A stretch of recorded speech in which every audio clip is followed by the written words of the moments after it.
Hello everybody, and in this video I'm going to talk about what are the best plants for shrimp tanks. Everybody loves green, lush, beautiful plants in their shrimp tanks. All these are plants I have in my personal tanks. Over the years I have found the easiest plants to grow in my shrimp tanks. First, I'll explain why these plants work best, then I'll cover the specific plant types, and finally I'll talk about what plant I have that I feel is essential and one of the reasons why I feel like I have so much success in keeping and breeding shrimp. So, what do these type of plants work best? They're low light, easy to grow. Most require no fertilizer. We don't want to have to be dumping in chemicals and fertilizers into our tanks. The shrimp like consistency. Shrimp love consistency more than anything. They love consistency more than perfection. So, and that goes the same with fish too. But for shrimp, you don't want to be dumping in a bunch of different chemicals and things. You want it all to be the same as much as you possibly can. And all these plants, they require no fertilizer. Lower light means less algae problems. That's always good. Then you're not worried about fighting algae. Undemanding and tough. So you can have a beautiful planted shrimp tank and focus on meeting your shrimp's needs and not have to worry about keeping plants alive. Just these plants will do their thing on their own, and then you can put all your focus on making your shrimp happy. So now I want to cover the plants that I keep. The first one I cover is Anubias. Anubias is possibly the toughest, easiest to grow plant in the aquarium hobby. Some things to know about Anubias. It is very slow growing. Needs very little light. In some situations they can even survive from the room's ambient light. Grows from rhizome that needs to be up out of the substrate. They can either be glued onto rocks or wood, and they can be planted in substrate with their roots buried, but their rhizome must always be up and out of the substrate. The next plant is Valisenaria, or also known as jungle val. Jungle val is a root feeding plant that spreads by runners. Can be just fine without fertilizer, but it does appreciate root tabs underneath it. Once established, it can grow very quickly and get out of hand if not kept in check. So keep it in check. It can be slow to get established, but once it gets established, it can take over an entire tank. So you need to be careful of that when it comes to jungle val. The next type of plant I want to cover is called cryptocorns, or most people commonly refer to them as Crips. Just like jungle val, it is another heavy root feeder that will do okay without fertilizer, but like jungle val, it appreciates root tabs underneath its roots. It's a heavy root feeder.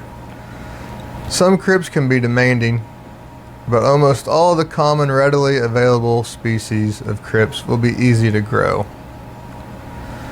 Some of the most common species are sold as brown Crips, when deadeye Crips, and lutea. Like all these plants, they are super easy and low light. They are very slow growing and spread through runners that grow into clumps, but do not spread like jungle val. So to propagate them, you can pull up the little baby plantlets that'll pop up beside the mother plant, pull that out, being careful to keep the roots intact, and then you have another crypt. So another good, easy plant. The next type of plant I'm going to cover is stem plants. These days I only keep 3 different kinds of stem plants: mermaid weed, rotala, and ludwigia. These stem plants can survive in a wide range of light conditions. I grow these specific stem plants because they do not need very bright light like some of the stem plants do. But if you have very, very low light, they can struggle. Stem plants want to grow fast, but lower light and lower nutrients will keep them manageable. I personally like to keep stem plants in newer tanks and heavily stocked tanks. They get their nutrients from the water column and grow faster than any of the other plants I talk about in this video. This means they are good for using up nutrients in newer tanks that are getting established, and tanks with high stocking levels to suck up the extra nitrates that a highly stocked tank can produce. But for most people, shrimp tanks are not usually considered heavily stocked. Stem plants are the easiest and fastest of all the plants to reproduce. Simply cut the tops off and stick the stems into the substrate. Within a week or two, roots will form that will anchor the stem into the substrate, and you have a whole new plant. Easy as can be. That brings me to a plant that is essential in my opinion when it comes to shrimp tanks, and that is moss. I have personally tried several different types of moss, and the only one I've had easy, reliable success with is called pilo moss. And by easy success, I mean that I absolutely do nothing other than throw a clump in, and in a matter of months it forms huge mounting clumps that can take over an aquarium. Most any moss will be good for shrimp for any number of reasons. I find in my tanks the big clumps of moss act as shrimp nurseries. My moss is always loaded down with baby shrimp. It gives shrimp cover and a place to feel safe. It is very important when trying to keep shrimp with fish. But even in my shrimp only tanks with no predators for the shrimps to worry about, I still find it is the shrimp's favorite place to be. Not only does it provide cover, moss also has a huge amount of surface area, which means it collects floating particles in the water and grows large amounts of biofilm for the shrimp to graze on 24 hours a day. Moss is even easier to propagate than stem plants. All you have to do is rip a piece off and put it wherever you want moss to grow, and there you have a new place of moss. It really is that easy. So there's my opinion on what I believe to be the best plants for shrimp tanks.